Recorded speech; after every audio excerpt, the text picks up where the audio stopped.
सभी को नमस्कार। स्वागत है आप सभी का आपके अपने परिवार टीवी हिंदी चैनल पर। आशा करता हूं आप स्वस्थ होंगे और आपकी पढ़ाई लगातार चल रही होगी। हमारी हिंदी की श्रृंखला में चल रहा था संधियां, जिसमें हम स्वर संधि और व्यंजन संधि अब तक कंप्लीट कर चुके हैं। अब हमारा चल रहा था विसर्ग संधि, जिसका हम एक वीडियो पहले से कर चुके हैं, जिसमें हमने देखा था कि विसर्ग संधि में हम क्या देखते थे कि 11 और विसर्ग मिलेगा। इसका 11 का मतलब क्या था, यहाँ पे होगा आपका स्वर, स्वर के बाद आपको विसर्ग मिलेगा। विसर्ग के बाद आपको क्या मिल सकता है, विसर्ग के बाद आपको 44 वर्ड मिल सकते थे। अब 44 वर्ड में क्या क्या होता था, बेसिकली इसमें स्वर और प्लस व्यंजन। तो पूरी वीडियो का कंक्लूजन देखा जाए तो 11 के बाद 44 वर्णों के योग से जो विकार उत्पन्न होता था उसको हम क्या बोल देते थे, विसर्ग संधि बोल देते थे। अब 44 वर्णों को हमने दो तरीके से प्रयोग में लिया था। हमने लिया था अघोष वर्ण और सघोष वर्ण, अघोष वर्ण और सघोष वर्ण। अब प्रश्न ये बनता था कि हमारे अघोष वर्ण क्या क्या होते हैं। तो हमने देखा था जब वर्ण विचार कंप्लीट किया था तो प्रत्येक वर्ग का पहला और दूसरा, प्रत्येक वर्ग का पहला और दूसरा वर्ण। साथ साथ हमने और क्या क्या देखा था, जो आपके सकार होते हैं वो भी आ जाते हैं, तालव्य सकार, मूर्धन्य सकार और दंत सकार। ये सब के सब हमारे कैसे वर्ण माने जाते हैं, अघोष वर्ण माने जाते हैं। तो कुल मिला के इन वर्णों की संख्या कितनी हो जाती थी, 13 हो जाती थी। साथ साथ सघोष वर्ण क्या होते हैं, जब पहला और दूसरा वर्ण हमारा अघोष होता है तो तीसरा, चौथा, पांचवा वर्ण, प्रत्येक वर्ग का तीसरा, चौथा, पांचवा वर्ण हमारा क्या होता है, सघोष वर्ण। साथ साथ हमारा य, र, ल और व जो अंतस्थ व्यंजन होते थे वो भी हमारे सघोष वर्ण। एक हमारा ऊष्म वर्ण भी हमारा सघोष में ही आता है, वो हमारा क्या है, ह। साथ साथ सभी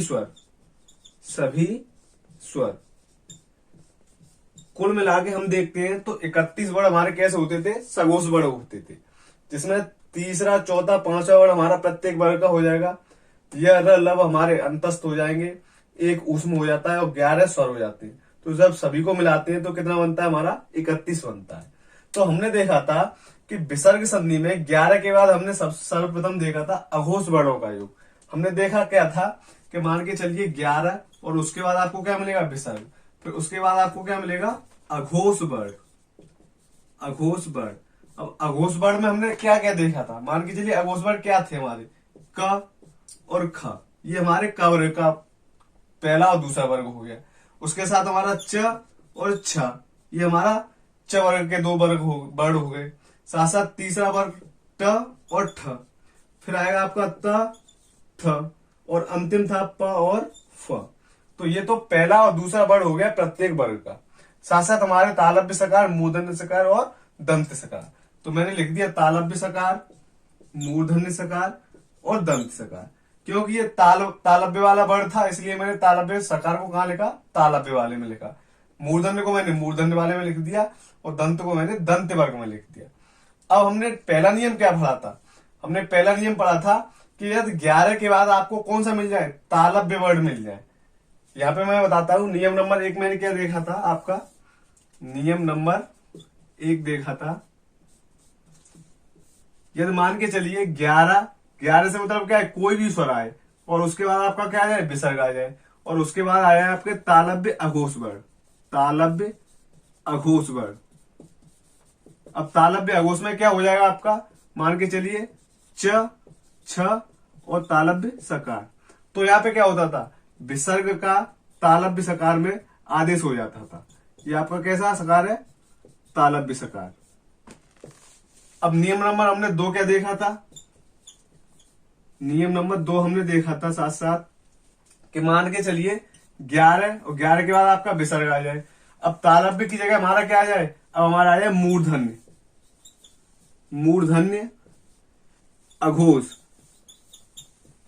जब हमारे मूर्धन्य अघोष आ जाते हैं तो फिर मूर्धन्य अघोष में कौन से वर्ण आते हैं, ट, ठ और मूर्धन्य सकार। तो जो विसर्ग होता है वो मूर्धन्य सकार में आदेश हो जाता है। अब नियम नंबर 3 हमने क्या देखा था, नियम नंबर 3 नियम नंबर 3 हमने देखा था, मान के चलिए कोई भी स्वर आ जाए 11 में से, उसके बाद आपका विसर्ग आ जाए और फिर आपके दंत्य वर्ण आ जाए, दंत्य अघोष वर्ण आ जाए। तो होता क्या था, दंत्य अघोष में हमारे कौन से वर्ण होंगे, त होगा, थ होगा और आपका दंत्य सकार होगा। तो अब विसर्ग किस में आदेश हो जाता था, दंत्य सकार में, वो भी स्वर रहित। तो 1 2 3 नियम हमने यहाँ पे पढ़ लिए। अब मान के चलिए अब रह के गया था आपका कंठ वर्ण रह गए थे आपके, और आपके ओष्ठ वर्ण रह गए थे। मान के चलिए अब यही वर्ण आ जाए तो क्या होता था, अब देखेंगे हम, यदि आ, नियम नंबर हमारा क्या है, ये नियम नंबर 4 है हमारा ये, यदि आ या दीर्घ आ को छोड़कर के अलावा, अर्थात अब 11 स्वर में से कितने स्वर मिलेंगे आपको, 9 स्वर मिलेंगे, उसके बाद विसर्ग मिले और इन वर्णों का योग हो जाए तो कौन से वर्ण आ जाएंगे, क, ख और क्या है आपका प और फ, इन वर्णों का योग मिल जाए तो विसर्ग किस में आदेश हो जाता था, मूर्धन्य सकार में आदेश हो जाता था। एक हमने ये देख लिया।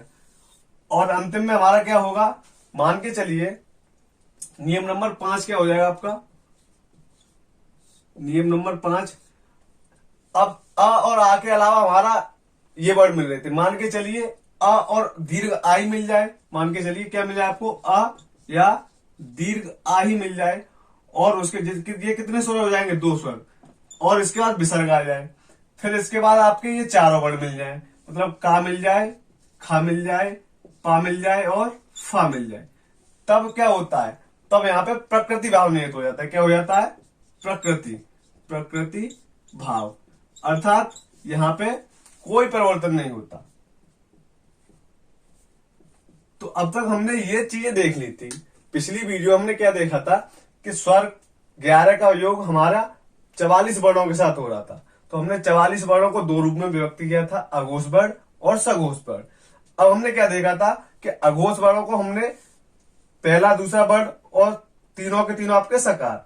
तो हमने क्या देखा था, सबसे पहले हमने तालव्य से मिलाया, फिर मूर्धन्य से मिलाया, फिर हमने दंत से मिलाया। वो 3 नियम हमने वहां पे देख लिए। चौथा नियम हमारा क्या हो जाएगा, अब हमारा आ और दीर्घ आ को छोड़कर मान के चलिए कंठवर्ण और ओष्ठवर्ण मिल जाए तो क्या हो जाता था, तो इसका मूर्धन्य सकार में आदेश हो जाता था। साथ साथ अब क्या देखा हमने, मान के चलिए आ और दीर्घ आ ही मिल जाए और तभी हमारे कंठवर्ण मिले तो फिर क्या होता है, वहां पे प्रकृति भाव की संधि होती थी। प्रकृति भाव से मतलब होता है वहां पे कोई परिवर्तन नहीं होता था। तो अब तक हमने ये पढ़ लिए थे 5 नियम, और 5 नियम से संबंधित हमने 3 नियमों के उदाहरण भी पिछली वीडियो में कवर कर चुके थे। तो जिन लोगों ने हमारा पिछला वीडियो नहीं देखा है वो राइट कॉर्नर में आई बटन पे जाके वहां से वीडियो का लिंक प्राप्त करके वहां से वीडियो देख सकते हैं। आज हम देखेंगे नियम नंबर 4 के कुछ उदाहरण और नियम नंबर 5 के कुछ उदाहरण। फिर आगे प्रयास करेंगे कि हम सघोष वर्ण का योग हम स्वरों के साथ कराएं। अब हमने नियम नंबर 4 क्या देखा था, नियम नंबर 4 हमने देखा था यदि आ या दीर्घ के अलावा हमको कोई सा भी स्वर आ जाए तो कितने स्वर बचेंगे, 9 स्वर बचेंगे। उसके बाद आपको क्या मिल जाए, विसर्ग मिल जाए। फिर आपको क्या मिल जाए, कंठवर्ण मिल जाए, क ख मिल जाए, या आपको ओष्ठवर्ण मिल जाए, प या फ मिल जाए। अर्थात आ या दीर्घ आ के अतिरिक्त कोई सा भी स्वर आ जाए तो 9 स्वर बच जाएंगे, 11 में से 2 को हटा देंगे हम।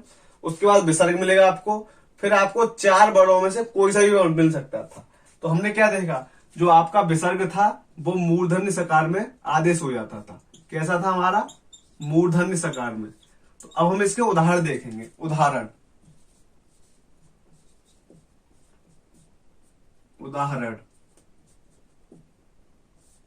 जैसे मान के चलिए दुष्कर्म।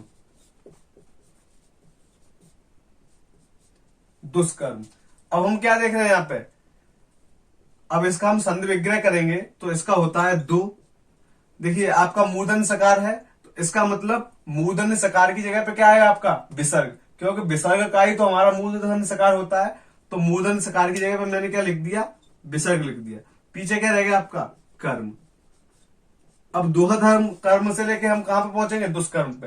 तो अब हम इसको 2 को हम शाब्दिक विच्छेद करेंगे तो क्या होता है, यदि मैंने यहां से स्वर रहित किया इस वर्ड को, तो इसमें कौन सा स्वर निकल के आएगा हमारा? ऊ के बाद क्या है आपका? विसर्ग। पीछे क्या चल रहा है आपका? कर्म। अब हमारा नियम क्या था? अ और दीर्घ आ के अतिरिक्त कोई सा भी स्वर होना चाहिए।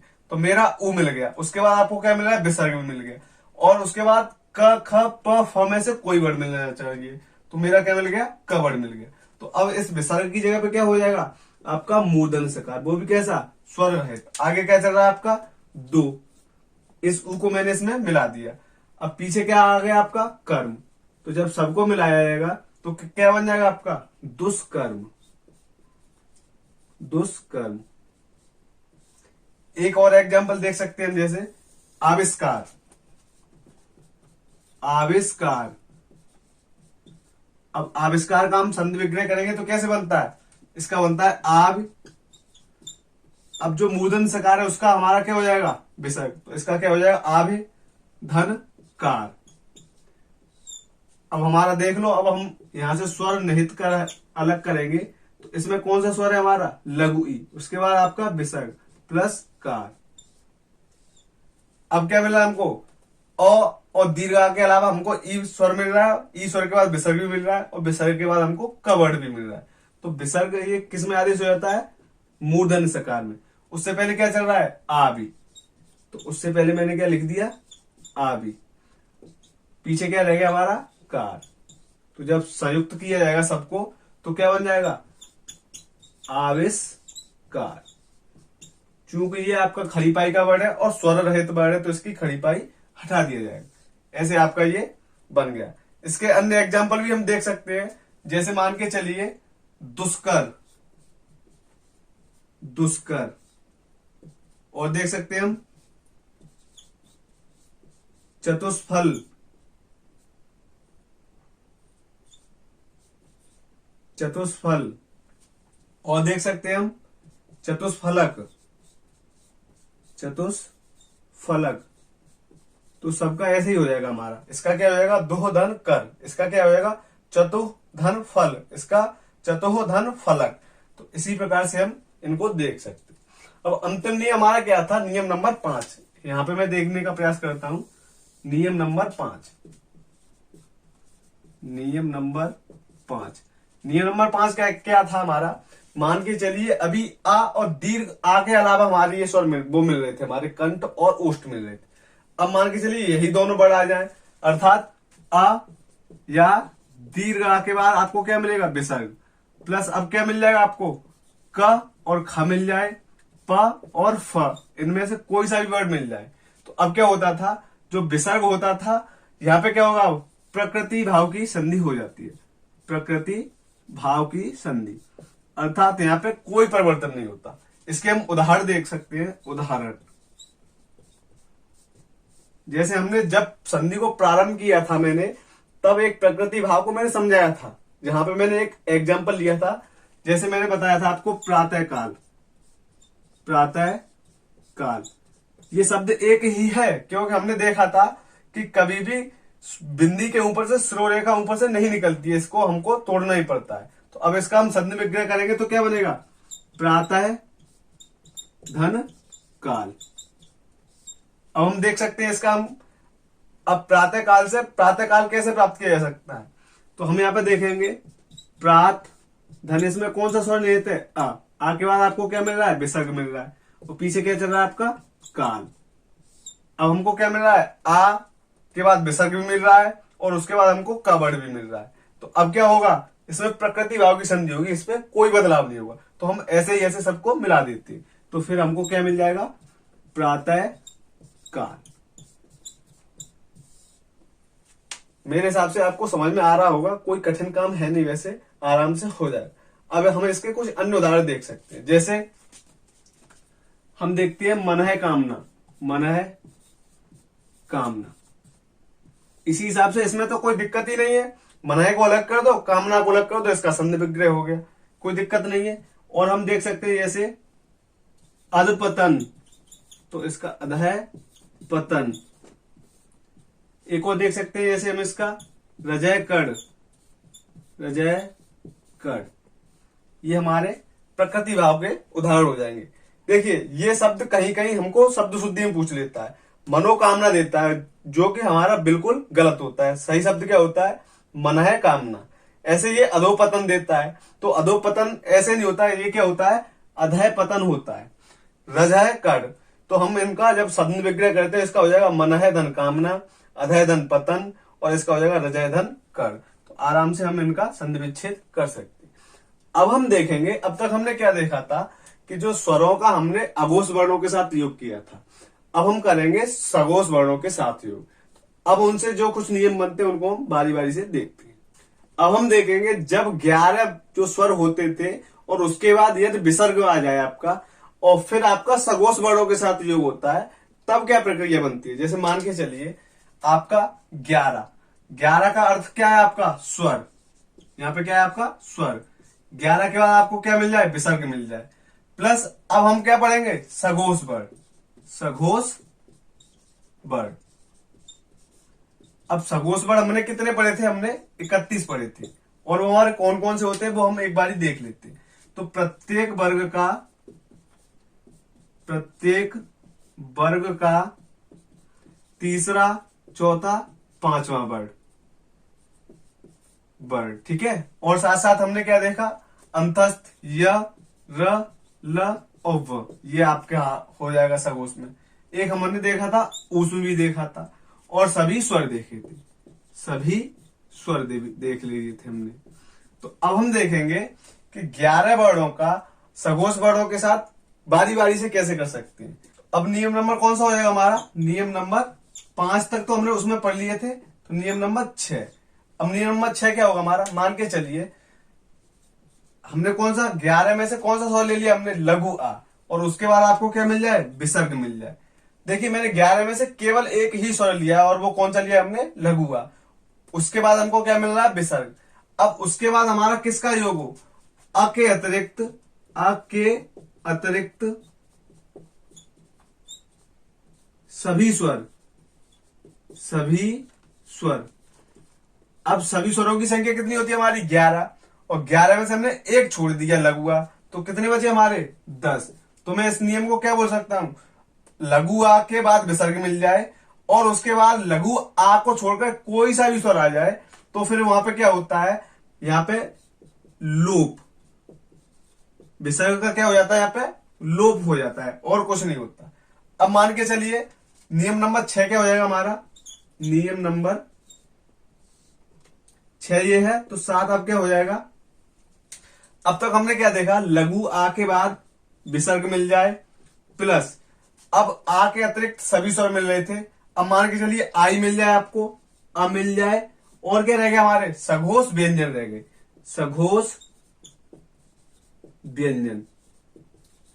देखिए मैंने व्यंजन क्यों लिखा है, वर्ण क्यों नहीं लिखा? क्योंकि सघोष वर्ण में मैंने स्वर तो यहाँ पे ले लिए थे, एक स्वर बचा था आ, वो मैंने यहाँ पे ले लिया, और जितने भी सघोष व्यंजन मतलब अंतस्थ व्यंजन ये बच रहे थे, और आपके प्रत्येक वर्ग का तीसरा, चौथा, पांचवा वर्ण ये बच रहा था। तो इनमें से कुछ भी आ जाए तो फिर क्या होता है? यहाँ पे विसर्ग का हो जाता है आपका उ। विसर्ग का क्या हो जाता है? उ। अब इसके आगे क्या चल रहा है आपका? आ। तो जब संयुक्त किया जाता है दोनों को, तो क्या बन जाता है इसका? लघु ओ बन जाता है। हमने देखा था जब वर्ण विचार पढ़ा था, तो अ धन उ का योग क्या होता है हमारा? ओ हो जाता है। तो हमने 2 नियम यहाँ पे पढ़ लिए, 6 और 7। अगले नियम हम यहाँ पे पढ़ने का प्रयास करेंगे। अब नियम नंबर 8 क्या होगा आपका? नियम नंबर 8। मान के चलिए अभी तक आपको क्या मिल रहा था? लघु आ मिल रहा था।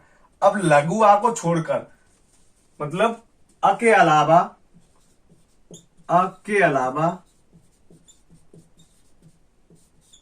कोई सा स्वर, कोई भी स्वर मिल जाए।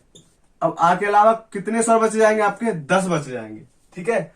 उसके बाद आपको विसर्ग मिल जाए, विसर्ग मिल गया, प्लस अब जितने भी सघोष वर्ण होते हैं, तो सघोष वर्ण, मैंने क्या लिख दिया? सघोष वर्ण। अब सघोष वर्णों की संख्या कितनी होती है? 31। नियम को पुनः समझ लें क्या होगा। नियम नंबर 8 ये है कि अब तक हमको क्या मिल रहा था? केवल लघु आ, उसके बाद हमको विसर्ग मिलता था। लेकिन अब क्या होगा? लघु आ को छोड़कर जितने भी स्वर बचे जाते हैं, 10 स्वर बचे जाते हैं, उनके बाद चाहे कोई सा भी सघोष वर्ण मिल जाए, तो फिर क्या होता था, तो फिर ये विसर्ग का क्या हो जाता था, हमारा र में हमारा आदेश हो जाता था, आदेश हो जाता था। ये हमारा पूरा का पूरा ये अगला नियम है। तो अब हम इन नियमों को एक बार पुनः से समझ लें कि मान के चलिए स्वर कितने थे हमारे 11, और 11 वर्णों का हमको किससे योग कराना है, सघोष वर्णों के साथ योग कराना है। सघोष वर्ण हमारे क्या होते हैं कि प्रत्येक वर्ग का तीसरा, चौथा, पांचवा वर्ण हमारा क्या हो जाता है, सघोष वर्ण होता है। साथ साथ जो अंतस्थ वर्ण थे और एक ऊष्म और सभी स्वर, इनको मिला के सभी हमारे कितने बन जाते, 31 बन जाते। अब हम देखेंगे नियम क्या था हमारा। अब 11 स्वर में से मैंने सबसे पहले कौन सा स्वर लिया, लघु आ लिया, उसके बाद मेरा विसर्ग आ जाए। और अब सघोष वर्ण में भी मैं कौन से वर्ण ले रहा हूं, या तो आ के अतिरिक्त, मतलब लघु आ के अतिरिक्त सभी स्वर। अब सभी स्वर हमारे कितने होते थे, 11, जिसमें से मैंने एक लघु आ को छोड़ दिया, तो कितने बचे हमारे, 10 बचे। तो जो विसर्ग होता था उसका क्या हो जाता था, लोप हो जाता था। एक हमने नियम ये पढ़ लिया। अब दूसरा नियम हमारा क्या था, मान के चलिए लघु आ के बाद आपको विसर्ग मिल जाए और साथ साथ आपको क्या मिले, यहाँ पे आ के अतिरिक्त मिल रहा था, मतलब अब मान के चलिए आई आ जाए और जितने और क्या हमारा रह गया, सघोष व्यंजन। सघोष व्यंजन में हमारा प्रत्येक वर्ग का तीसरा, चौथा, पांचवा वर्ण रह गया, साथ साथ अंतस्थ रह गए और एक ऊष्म रह गया, क्योंकि हमने सभी स्वर हमने इसमें ले लिए थे। एक स्वर छोड़ दिया था आ, वो हमने इसमें ले लिया। तो अब क्या होता है, विसर्ग का हमारा ऊ में आदेश हो जाता है। आगे क्या चल रहा था आपका, अ चल रहा था, तो अ धन ऊ को मिला के क्या बन जाता है, ऊ बन जाता है। अब अगला नियम हम क्या पढ़ेंगे कि अब तक हमारा क्या चल रहा था, लघु आ चल रहा था। मान के चलिए लघु आ के अतिरिक्त कोई भी स्वर आ जाए और उसके बाद आपको विसर्ग मिल जाए, और विसर्ग के बाद किसी भी सघोष वर्ण का योग हो जाए, तो जो विसर्ग होता था वो किस में आदेश हो जाता था, र में आदेश हो जाता था, वो भी स्वर रहित वर्ण होगा हमारा। अब हम इससे संबंधित जितने भी उदाहरण बनते हैं उनको बारी बारी से देखते हैं। नियम नंबर 6 हमारा क्या था, नियम नंबर 6, नियम नंबर 6 था हमारा, मान के चलिए यदि लघु आ के बाद विसर्ग मिल जाए और प्लस आ के अलावा, आ के अलावा कोई भी स्वर मिल जाए आपको, कोई भी स्वर मिल जाए, तो क्या होता था, इसका विसर्ग का क्या हो जाता था, लोप हो जाता था। तो अब हम इसी को देखेंगे, इसके उदाहरण देखते हैं। उदाहरण मान के चलिए जैसे अतएव, अतएव, अतएव। अब अतएव का हम संधि विग्रह करते हैं तो क्या बनेगा आपका, अतः धन एव। देखिए अतएव को यदि आपको प्रश्न में अतएव ऐसे मिल जाए आपको, अतएव, तो यहां पे आपका विसर्ग संधि नहीं होगा, तब इसका आपका संधि विच्छेद क्या बनता है, इसका बनता है अत धन एव। अब यहां पे आपकी कौन सी संधि होती थी, यहां पे आपकी वृद्धि संधि होती थी, वृद्धि संधि, क्योंकि आ के बाद ए मिल रहा है तो इन दोनों का मिलकर दीर्घ हो जाता था, तो यहाँ पे वृद्धि संधि हो जाएगी। लेकिन यदि आपको दो मात्रा का प्रयोग नहीं मिल रहा है, अतएव ऐसे लिखा मिल रहा है, तो हमेशा इसका संधि विग्रह क्या होगा, अतः धन एव, जो विसर्ग संधि का उदाहरण माना जाएगा। अब अतः धन एव से अतएव कैसे प्राप्त किया जा सकता है, इसको हम देख लेते हैं।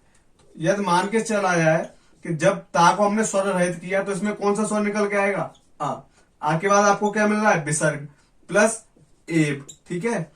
अब हमारा नियम क्या है, पहले हमारा क्या होना चाहिए, लघु आ होना चाहिए, उसके बाद विसर्ग होना चाहिए, और आ के अलावा कोई भी स्वर हो, कोई भी स्वर से मतलब 10 स्वर हो सकते हैं यहाँ पे हमारे।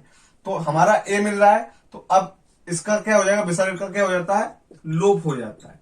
तो अब क्या हो जाएगा इसका, ये आ, इसका विसर्ग का लोप हो जाएगा, आ इसके हलचल को खत्म कर देगा, तो क्या बन जाएगा, अत, और पीछे क्या चल रहा है, एव, तो क्या बन गया ये, अतएव। कुल मिला के सीधा सा मतलब ये है कि यदि आपको अतएव ऐसे मिल जाए तो ये वृद्धि संधि का उदाहरण है, क्योंकि इसका संधि विच्छेद कैसे होता है, अत धन एव। साथ साथ आपको अतएव ऐसे लिखा मिल रहा है, दो मात्रा का प्रयोग नहीं मिल रहा है, तो इसका संधि विग्रह क्या होगा, अतः धन एव। अब पूरा का पूरा नियम इसमें हमारा विसर्ग संधि वाला लग रहा है, तो हमारा संधि कौन सा हो जाएगा, हमारा विसर्ग संधि हो जाएगा। जैसे मान के चलिए एक और एग्जाम्पल समझाता हूं मैं आपको, पयादि, पयादि, पयादि। यदि आपको पयादि ऐसे मिले, आपको पयादि, तो आपका फिर कौन सा संधि होगा? फिर ये आपका दीर्घ संधि होगा, दीर्घ संधि, क्योंकि अब इसका संधि विग्रह क्या होगा? पय धन आदि। यदि आपको पयादि ऐसे लिखा मिल रहा है तो आपको दीर्घ संधि आपको विकल्प सही करना होगा। यदि आपको पयादि ऐसे लिखा मिल रहा है तो इसका संधि विग्रह क्या होगा? पय, अब इसमें क्या आएगा? विसर्ग, तो पय धन आदि। अब आपको क्या मिल रहा है? या में आपका कौन सा स्वर निहित है? लघु आ, उसके बाद विसर्ग, और उसके बाद आ के अलावा कोई सा भी स्वर मिल जाए तो हमको कौन सा स्वर मिल रहा है? दीर्घ आ स्वर मिल रहा है। तो जब हम इसको संयुक्त करेंगे तो कहां पे पहुंच जाएंगे? पय आदि पे ही पहुंच जाएंगे। जैसे हम देख सकते हैं, इसमें मैंने देखा कौन सा स्वर है इसमें? आपका लघु आ, उसके बाद आपका क्या है? विसर्ग, उसके बाद क्या है आपका? आदि। तो अब आ के अतिरिक्त दीर्घ आ मिल रहा है तो हमको कोई दिक्कत भी नहीं है, तो इसका क्या हो जाएगा? लोप हो जाएगा, इसका लोप। और जैसे ही लोप होगा तो हम कहां पे पहुंच जाएंगे? हम वापस यहीं पे पहुंच जाएंगे जब हम इसको संयुक्त करेंगे। इसका एक उदाहरण और देख सकते हैं हम, जैसे यस इच्छा, यस इच्छा। अब यस इच्छा आपको ऐसे तरीके से लिखा मिल रहा है तब तो विसर्ग संधि का ही उदाहरण है। यदि आपको ऐसे मिल जाए यस इच्छा, यस इच्छा, तब आप हमेशा गुण संधि को प्राथमिकता देंगे। क्या होगी आपकी? गुण संधि होगी यहाँ पे, क्योंकि इसका क्या होगा? यस धन इच्छा। अब आ के बाद जब ई का योग होता है तो ये ए में परिवर्तित हो जाता है, तो इस पे क्या है? ए का मात्रा लगा हुआ है। अब यस धन इच्छा मिले तो आप विसर्ग संधि को ही प्रफर करेंगे। तो अब इसका संधि विग्रह क्या हो जाएगा? यस, और इसमें विसर्ग आ जाएंगे, प्लस क्या आ जाएगा? इसका इच्छा। अब आपको आ के बाद ई मिल रहा है, मतलब आ के बाद कोई सा भी स्वर मिल रहा है आ को छोड़ के, तो इसका क्या हो जाता है? लोप। तो अब क्या हो जाएगा आपका? यस इच्छा। तो ये आपका यस इच्छा। मेरे ख्याल से नियम नंबर 6 आपका कंप्लीट हो गया होगा, समझ में आ गया होगा। यदि आ के बाद विसर्ग आए और लघु आ के छोड़कर कोई सा भी स्वर आ जाए तो क्या हो जाता है? विसर्ग का लोप हो जाता है। अब हमने नियम नंबर 7 क्या पढ़ा था, हम यहां पे देख लेते हैं। नियम नंबर हमने 7 क्या पढ़ा था? अब तक हमको क्या मिल रहा था? आ के बाद आ को छोड़ के मिल रहा था। अब मान के चलिए आई आया आपका, हमने क्या देखा? नियम था हमारा आ, उसके बाद विसर्ग मिल जाए आपको, और अब आपका लघु आई मिल जाए, यहाँ पे सघोष व्यंजन मिल जाए, सघोष व्यंजन मिल जाए। तो अब क्या होता था? इस विसर्ग का ऊ में आदेश हो जाता था। आगे क्या चल रहा है आपका? अ चल रहा है। तो जब इनको दोनों को मिलाया जाता था तो क्या बन जाता? ओ बन जाता। अर्थात मैं इस आ और विसर्ग चिन्ह को सीधा सीधा क्या बोल सकता हूं? लघु ओ बोल सकता हूं। तो अब हम इसके कुछ उदाहरण देख सकते हैं, जैसे सरोज, सरोज। अब हम इसका संधि विग्रह करेंगे तो क्या बनता है? इसका संधि विग्रह बनता है सर धन ज। इसका संधि विग्रह बन गया, लेकिन इसमें क्या आएगा? विसर्ग और आ जाएगा, तो सरह धन ज। अब हम क्या करेंगे? इसका हम सरह धन ज से सरोज कैसे प्राप्त होता है हम ये देखेंगे। तो अब इसमें हमको क्या मिल रहा है? जब मैंने सर को स्वर रहित किया तो हमें क्या मिल गया? अ मिल गया। पीछे क्या आपका? विसर्ग मिल गया, और पीछे क्या आपका? ज मिल गया। ज हमारा क्या है? ज हमारा तीसरा वर्ण है जो कि हमारा सघोष वर्ण माना जाता है। अब इसका क्या हो जाता है? हमारा विसर्ग का तो हो जाता है उ, और आगे क्या चल रहा है हमारा? अ। तो अ धन उ को मिलके हमारा क्या हो जाता है? ओ। अर्थात मैं पूरा का पूरा इसको मैं क्या लिख सकता हूं? ओ लिख सकता हूं। आगे मेरा क्या चल रहा था? सर, सर लिख दिया। पीछे क्या चल रहा है? ज। जब सबको मिलाया जाएगा तो ये ओ इसके हल चिन्ह को खत्म करके अपनी मात्रा का प्रयोग कर देगा, तो क्या बन जाएगा? सरोज। तो हम कहां से चले थे? सरोज से चले थे, हम सरोज पे ही आ गए। जैसे मनोज, मनोज, मनोज का संधि विग्रह क्या होगा? मन है धन ज। इसी प्रकार से हमने उसको देखा, मन है धन जैसे हम क्या प्राप्त कर सकते हैं? मनोज प्राप्त कर सकते हैं। एक अन्य उदाहरण भी देख सकते हैं, जैसे यशोदा, यशोदा। अब यशोदा का संधि विग्रह क्या होता है? यश है धन दा। ये आपका यशय धन दा से आपको क्या मिल जाएगा, यशोदा मिल जाएगा। जैसे मान के चलिए इसका मैं करके दिखा देता हूं, क्योंकि सरोज की तरह तो मनोज हो जाता है, यशोदा का मैं करके दिखाता हूं। तो क्या होगा, जब मैं यश से स्वर निहित करूंगा तालव्य सकार को, तो हमारा क्या आएगा, आ के बाद आपको क्या मिल रहा है, विसर्ग, पीछे क्या चल रहा है आपका, दा क्या है आपका सगोष वर्ण है। तो अब ये दोनों का संयुक्त रूप से क्या हो जाता था हमारा, लघु ओ हो जाता था। आगे क्या चल रहा है आपका यस, और पीछे क्या रहेगा आपका दा। जब सबको मिलाया जाएगा तो क्या बन जाएगा, ये ओ इसके हलचन को खत्म कर देगा, तो अपनी मात्रा का प्रयोग कर देगा, तो क्या हो जाएगा, यशोदा। इसी प्रकार से एक अन्य उदाहरण मिल सकता है, यशोधरा, यशोधरा, इसका भी हो जाएगा यशय धन धरा, यशोधरा मिल जाएगा। एक अन्य उदाहरण भी दे सकते हैं, जैसे इसका मनोहर, मनोहर, तो मनोहर का क्या हो जाएगा, मन है धन हर, तो इसका भी हो जाएगा। यहां पे ये मैं अलग कर देता हूं। और अन्य उदाहरण हम देख सकते हैं, जैसे मनोयोग, मनोयोग। अब इसका संधि विग्रह क्या होता है, मन है धन योग, क्योंकि ये हमारा क्या है, अंतस्थ व्यंजन, और अंतस्थ व्यंजन हमारे क्या माने जाते हैं, सगोष वर्ण माने जाते हैं। जैसे मान के चलिए यशोभिलाषा, एक अन्य उदाहरण भी देख सकते हैं हम, यहां पे बता देता हूं, यशोभिलाषा। अब यशोभिलाषा का जब हम संधि विग्रह करते हैं तो इसका बनता है यशय धन अभिलाषा, अभिलाषा। अब हम जब इसको संधि विग्रह कर तो लिया यशय धन अभिलाषा, जब यश को हम जब स्वर रहित करते हैं तो क्या बनता है हमारा, इसको मैंने मान लिया स्वर रहित कर दिया, तो हमारा कौन सा स्वर निकल के आएगा इसमें, आ के बाद आपका क्या मिल रहा है, विसर्ग, और पीछे क्या चल रहा है, अभिलाषा, अभिलाषा। तो हमारा नियम क्या था, यदि लघु आ के बाद विसर्ग मिल जाए, लघु आ के बाद विसर्ग मिल जाए, फिर उसके बाद या तो आपका लघु आ मिल जाए या सगोष व्यंजन मिल जाए। तो अब तक हमने देखा सगोष व्यंजन मिल रहे थे, लेकिन अब इसमें क्या आपको मिल रहा है, इसमें लघु आई मिल रहा है। तो अब क्या होता है, इस वाले पूरे की पूरी की जगह पे हमारा क्या आ जाएगा, लघु ओ आ जाएगा। तो अब हमारा आगे क्या चल रहा है, यस, वो भी स्वर रहित, पीछे क्या रह गया, अभिलाषा, अभिलाषा। तो अब हम इसको कैसे लिख सकते हैं, ये ओ इसके हलचन को खत्म कर देगा, तो क्या बन जाएगा, यशो, ठीक है। अब अभिलाषा का हम क्या कर देते हैं, इसका अवग्रह का प्रयोग कर देते हैं। मान के चलिए हमारा लघु आ है, लघु आ का जब अवग्रह का होता है, लघु आ का अवग्रह होता है, तो इसको हम इस प्रकार से साइन में प्रदर्शित कर देते हैं। तो हम आ को हमने क्या कर दिया, अवग्रह कर दिया, पीछे क्या चल रहा है, भिलाषा, भिलाषा। या मैं इसका अवग्रह चिन्ह का प्रयोग ना करके भी, या मैं इसको ऐसे लिख दूं, यशोभिलाषा, यशोभिलाषा, तब भी ये व्याकरण की दृष्टि से ठीक है। तो ये भी सही है, ये भी सही है। या तो अवग्रह का प्रयोग कर दो तब भी ठीक रहेगा, या अवग्रह का प्रयोग नहीं करते हैं तब भी ठीक रहेगा, बात एक ही है। मेरे ख्याल से आपको ये नियम नंबर 6 और नियम नंबर 7 अच्छे से समझ में आ गया होगा। अब हम देखते हैं नियम नंबर 8 जो अंतिम हमारा था, उसके कुछ उदाहरण। नियम नंबर 8 हमारा क्या था, नियम नंबर 8, नियम नंबर 8 था, मान के चलिए लघु आ के अलावा कोई भी स्वर मिल जाए आपको, कोई भी स्वर मिल जाए।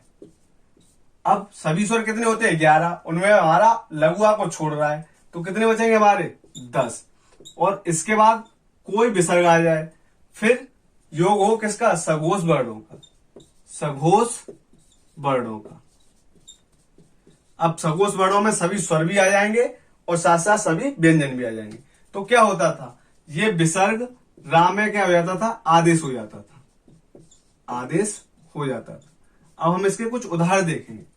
यदि आपको ये वीडियो समझ में आ रहा है, पसंद आ रहा है, तो वीडियो को लाइक कर दें, शेयर कर दें, और यदि साथ साथ चैनल पे नए हैं तो चैनल को सब्सक्राइब भी कर लें, बेल आइकन को जरूर प्रेस कर दें, जिससे कि आगामी वीडियो का आपको नोटिफिकेशन समय से मिलता रहता है।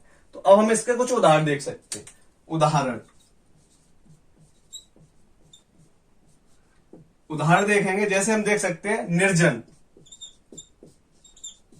निर्जन। अब निर्जन का हम जब संधि विग्रह करते हैं तो किस प्रकार से कर सकते हैं? इसका बनता है निह धन जन। देखिए कोई कठिन काम नहीं है संधि विग्रह करना। हमने क्या देखा? र, र कैसा है? स्वर रहित। यदि जब रा स्वर रहित होता है तो उसका प्रयोग जब हम करते हैं तो वो शिरो रेखा से ऊपर जाता है रेफ वर्ड के रूप में। तो यहाँ पे रेफ वर्ड के रूप में गया ये ऊपर, तो इसी की जगह पे आपका क्या आ जाएगा? विसर्ग चिन्ह आ जाएंगे और पीछे क्या रह जाएगा? जन। तो अब हम निह धन जन से निर्जन कैसे प्राप्त कर सकते हैं हम देख सकते हैं। तो जब हम नि को हम स्वर रहित करेंगे तो क्या निकल के आएगा? न को जब मैंने हल चिन्ह सहित प्रयोग किया तो इसमें कौन सा स्वर छिपा है? लघु ई। लघु ई के बाद आपको क्या मिल रहा है? विसर्ग। और पीछे क्या मिल रहा है आपको? जन। अब हमने क्या देखा? नियम क्या था हमारा? आ के अलावा कोई सा भी स्वर मिलना चाहिए। तो हमारा कौन सा स्वर मिल रहा है? ई। फिर आपका क्या मिल रहा है? विसर्ग मिल रहा है। पीछे सगोष वर्ण होना चाहिए। तो जा हमारा क्या है? सगोष वर्ण। तो अब इसका विसर्ग क्या हो जाता था? ये आपका स्वर रहित रा में आदेश हो जाता था। आगे क्या चल रहा है? न और धन ई। तो जब मैंने इसको मिला दिया तो क्या बन जाएगा? नि। नि, क्योंकि ये ई इसके हल चिन्ह को खत्म करके अपनी मात्रा लगा देगा। पीछे क्या चल रहा है? जन। अब जब हमने वर्ण विचार वीडियो पढ़े थे तो हमने क्या देखा था कि जब हमारा स्वर रहित रा होता है तो वो शिरो रेखा के ऊपर से जाता है। जिन लोगों ने हमारे वीडियो नहीं देखे वर्ण विचार वाले, वो हमारे आई बटन पे जाके वो वीडियो का लिंक प्राप्त कर सकता है, वहां से आप वीडियो देख सकते हैं। तो क्या हो जाएगा इसका? निर्जन, निर्जन, क्योंकि ये रा आपका रेफ वर्ड के रूप में ऊपर चला जाएगा। ऐसे ही एक अन्य उदाहरण देख सकते हैं इसका, जैसे निर्धन, निर्धन। अब निर्धन का संधि विग्रह करते हैं तो क्या बनेगा इसका? निह धन धन। जैसे हमने इसका संधि विग्रह किया उसी प्रकार से हम इसको हल कर सकते हैं, कोई बड़ा काम है नहीं। जैसे हम एक और उदाहरण देख सकते हैं इसका, निरक्षर, निरक्षर। अब निरक्षर का हम संधि विग्रह करेंगे तो कैसे बनेगा? निह धन अक्षर। अब आपको क्या मिल रहा है? जब ना को मैंने स्वर रहित किया तो मुझे मिल रहा है लघु ई। लघु ई मिल गया। उसके बाद आपको क्या मिल रहा है? विसर्ग मिल रहा है। पीछे क्या मिल रहा है आपको? अक्षर। नियम क्या था आपका? आ के अलावा कोई सा स्वर आना चाहिए। लघु ई आ गया। विसर्ग आना चाहिए, विसर्ग भी आ गया। सगोष बढ़ाना चाहिए। पहले क्या मिल रहा है मुझको? लघु आ मिल रहा है। और सभी स्वर क्या होते हैं हमारे? सगोष होते। तो इस विसर्ग की जगह पे क्या हो जाएगा हमारा? स्वर रहित रा में आदेश हो जाता है। और आगे क्या चल रहा है हमारा? ने। पीछे क्या रह गया? अक्षर। तो अब क्या होगा? ये आ इसके हल चिन्ह को खत्म कर देगा। तो पीछे क्या हो जाएगा आपका? निरक्षर। मेरे ख्याल से आपको समझ में आ रहा होगा। कोई कठिन काम नहीं है। हमको यदि नियम समझ में आ गया तो आराम से निकाले जा सकते हैं। नियम हमारा क्या था? अ के अलावा कोई सा भी स्वर मिल जाए और उसके बाद आपको क्या मिल जाए? सगोष वर्ण मिल जाए। अब सगोष वर्ण है यहाँ पे, न तो स्वर न व्यंजन, संयुक्त रूप से वर्ण मैंने लिखा है। तो स्वर भी आ सकता है, साथ साथ व्यंजन भी आ सकता है। अब इसके हम कुछ अन्य उदाहरण देख सकते हैं। जैसे हम देखते हैं आयुर्वेद। आयुर्वेद, आयुर्वेद का कैसे होगा संधि विग्रह? तो इसका होता है आयु धन वेद। अब आपको जब हम आयु को हम स्वर रहित करेंगे तो क्या मिलता है हमको? आय धन उ के बाद विसर्ग मिल जाएगा, धन वेद। तो उ के बाद हमको सगोष वर्ण मिल रहा है अंतस्थ वर्ण के रूप में। तो उ के बाद आ के अलावा कोई सा भी स्वर हो, हमें कोई दिक्कत नहीं है। तो अब विसर्ग किसमें आदेश हो जाता है? र में, वो भी कैसा? हल चिन्ह सहित। आगे क्या चल रहा है? अब उ इसमें मिल जाएगा तो क्या बन जाएगा? आयु। विसर्ग का हो गया रा। पीछे क्या चल रहा है? वेद। अब रा हमारा कैसा है? हल चिन्ह सहित है। तो जब आधा वर्ण रा होता है तो शिरोरेखा के ऊपर जाता है। तो क्या बन जाएगा? ये आयुर्वेद। आयुर्वेद बन गया। ऐसे ही इसका एक बन जाता है आपका यजुर्वेद। यजुर्वेद। तो यजुर्वेद का जब हम संधि विग्रह करते हैं तो क्या बनता है इसका? यजु धन वेद। कोई कठिन काम नहीं है, आराम से निकाले जा सकते हैं। अब हम देखेंगे इसका कुछ एक अन्य नियम पढ़ते हैं। जैसे हमने व्यंजन संधि में अंतिम नियम पढ़ा था हमने निर और दुर, ये हमने जो उपसर्ग का नियम था उसको हमने देखा था। तो साथ साथ मैंने उस समय भी चर्चा की थी कि ये वाले उदाहरण हमेशा हमारे कौन से माने जाते हैं, विसर्ग संधि के माने जाते हैं। तो हम उसको ही हम देखते हैं। अब हम नियम नंबर 9 देखेंगे। ये सघोष और अघोष वर्णों से अलग है। नियम नंबर 9 क्या था हमारा, मान के चलें ई या उ, हमको स्वर में कौन से मिले, या तो ई मिले या उ मिले, इसके बाद विसर्ग मिल जाना चाहिए, प्लस विसर्ग के बाद क्या होना चाहिए, र वर्ग का योग होना चाहिए। मतलब ई या उ, स्वर में से हमको केवल 2 ही स्वर होने चाहिए, वो लघु ई या लघु उ। यदि उसके बाद विसर्ग का प्रयोग हो रहा है और विसर्ग के बाद हमारा र वर्ण का योग होता है, तो विसर्ग किस में आदेश हो जाता है, स्वर रहित रा में आदेश हो जाता है। उसके बाद हमारा क्या चल रहा है, र वर्ण चल रहा है। आगे क्या चल रहा है हमारा, ई या उ चल रहा है। हमने जब व्यंजन संधि में हमने देखा था एक नियम, मैं यहाँ पे बताने का प्रयास करता हूं, निर और दुर वाला, निर और दुर वाला। यदि निर के बाद र वर्ण का योग हो या दुर के बाद र वर्ण का योग हो, तो क्या होता था, जो हल चिन्ह वाला रा होता था उसका क्या हो जाता था, लोप हो जाता था। साथ साथ उससे आगे आने वाला वर्ण क्या हो जाता था, दीर्घादेश। तो यहाँ पे आगे आने वाला वर्ण क्या है आपका, जैसे मान के चला जाए दो में जब मैं स्वर रहित करता हूं तो कौन सा वर्ण मिल रहा है आपको, उ। उ, तो उ का क्या होता था, दीर्घादेश हो जाता था, दीर्घादेश। अब इसी नियम को मैं यहाँ पे लाने का प्रयास करता हूं। अब आप देखें, र के बाद आपको क्या मिल रहा है, र का योग, मतलब स्वर रहित रा के बाद आपको क्या मिल रहा है, पूर्ण रा का योग मिल रहा है। तो ये वाले रा का क्या हो जाता है, इस वाले रा का हो जाता है लोप। जो स्वर रहित रा होता है उसका क्या हो जाता है, लोप। और जस्ट उससे ठीक पहले आने वाला वर्ण क्या हो जाता है, दीर्घादेश। तो अब इसका क्या हो जाएगा, इन दोनों वर्णों को में से कोई सा भी वर्ण आएगा उसका क्या हो जाएगा, दीर्घादेश हो जाता है, दीर्घादेश हो जाता है। अब पीछे क्या चल रहा है, र। तो ये वाला पूरा का पूरा कॉन्सेप्ट हम समझ सकते हैं। अर्थात ई या उ के बाद विसर्ग हो और रा का उसमें योग हो रहा हो, तो हम इस वाली लाइन को न प्रयोग करके सीधा का सीधा यहाँ पे आ सकते हैं। तो विसर्ग का क्या कर सकते हैं, लोप कर सकते हैं। साथ साथ उससे ठीक पहले वाले वर्ण को क्या कर सकते हैं, दीर्घादेश कर सकते हैं। अब हम इसके कुछ उदाहरण समझ सकते हैं। जैसे मान के चलिए, उदाहरण जैसे मैंने बोल दिया निरोग, निरोग। मैंने वहां पे बिल्कुल विशेष नोट में बताया था कि जो निरोग, नीरव, नीरज ये वाले शब्द थे, यदि विसर्ग संधि मिल जाए यदि ऑप्शन में, तो वहां पे हमको विसर्ग संधि ही याद रखना होता है। आप व्यंजन संधि बाद में सेलेक्ट करेंगे। यदि विसर्ग संधि का विकल्प नहीं मिलता था तो हम व्यंजन संधि को सेलेक्ट कर सकते थे, लेकिन मैंने उस समय बताया था कि विसर्ग संधि को हम प्राथमिकता देंगे। तो हमने उस समय भी निरोग को पढ़ा था। तो इसका हम संधि विग्रह कैसे कर सकते हैं, इसका संधि विग्रह कर सकते हैं निह धन रोग, निह धन रोग। हाँ, यदि इसका इस प्रकार से मिल जाए, उपसर्ग के रूप में मिल जाए, निर धन रोग, तो आप इसको व्यंजन संधि मान सकते हैं। लेकिन इस वाले को आप क्या बोलेंगे, इस वाले को तो हम विसर्ग संधि ही मानेंगे। अब देख सकते हैं इसका हम निह धन रोग से निरोग कैसे प्राप्त कर सकते हैं। तो जब मैंने ने को अलग किया, तो जब मैंने क्या देखा, इसमें लघु ई स्वर निहित था, पीछे क्या था आपका विसर्ग, पीछे क्या चल रहा है आपका रोग। अब नियम क्या है आपका, यदि ई या उ के बाद विसर्ग मिल जाए, तो ई के बाद मुझे विसर्ग मिल गया, और विसर्ग के बाद हमको र वर्ण मिल जाए, वो हमको र वर्ण मिल गया।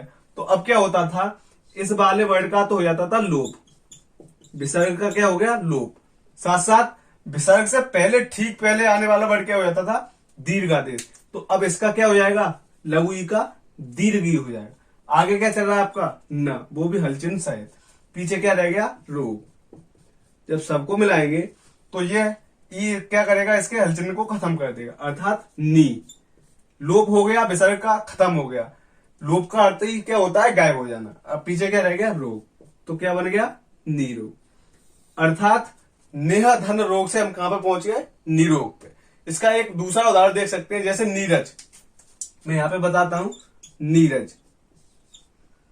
अब नीरज का संधि विग्रह करेंगे तो क्या बनता है, इसका बनता है निह धन रज, नेह धन रज। बिल्कुल इसी प्रकार से इसका संधि विग्रह कर सकते हैं। अब हम क्या देख रहे हैं, नाम हमारा कौन सा स्वर है, हमारा लघु ई, उसके बाद विसर्ग प्लस रज, हमने क्या लिख दिया, रज लिख दिया।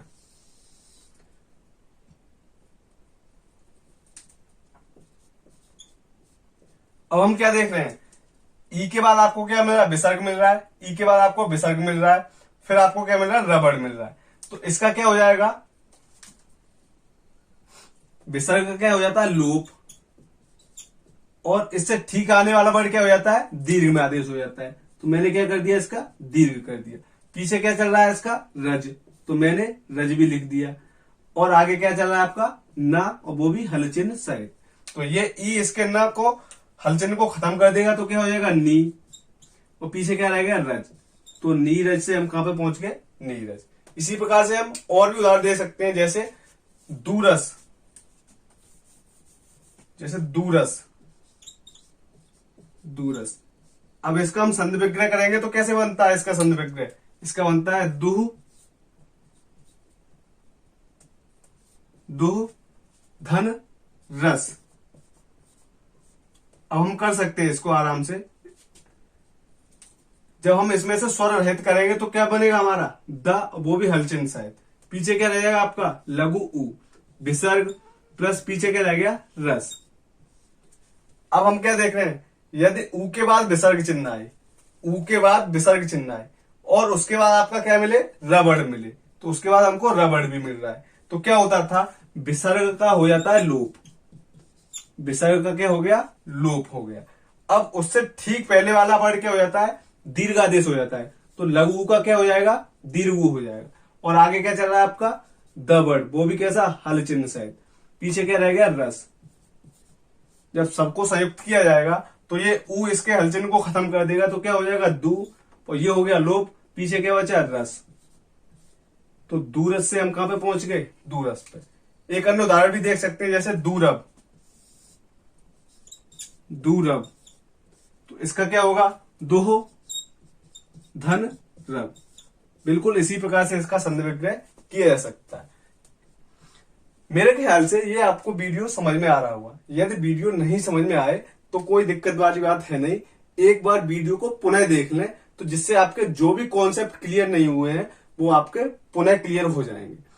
यदि आपको वीडियो समझ में आया हो तो वीडियो को लाइक कर दें, शेयर कर दें और चैनल को सब्सक्राइब कर लें। अब तक हमने क्या देखा, स्वर संधि कंप्लीट किया था। स्वर संधि के 5 भेद होते थे, हमने वो भी देखे थे। साथ साथ हमने व्यंजन संधि को कंप्लीट किया। व्यंजन संधि में लगभग हमने 24 से 25 नियम पढ़े थे। उसके बाद हमारा नंबर आया था विसर्ग संधि का। विसर्ग संधि में हमने 2 प्रकार से पढ़ा था, जब विसर्ग का योग हमारा अघोष वर्णों के साथ होता है और विसर्ग का योग हमारा सघोष वर्णों के साथ होता है, तो हमने वो भी कंप्लीट कर लिया। लगभग जो संधि नाम का टॉपिक था उसको हमने पूरी तरीके से कंप्लीट कर लिया है। अब हम देखेंगे एक नया टॉपिक आने वाली वीडियो में। तब तक आप अपना ख्याल रखें, स्वस्थ रहें, मस्त रहें। धन्यवाद।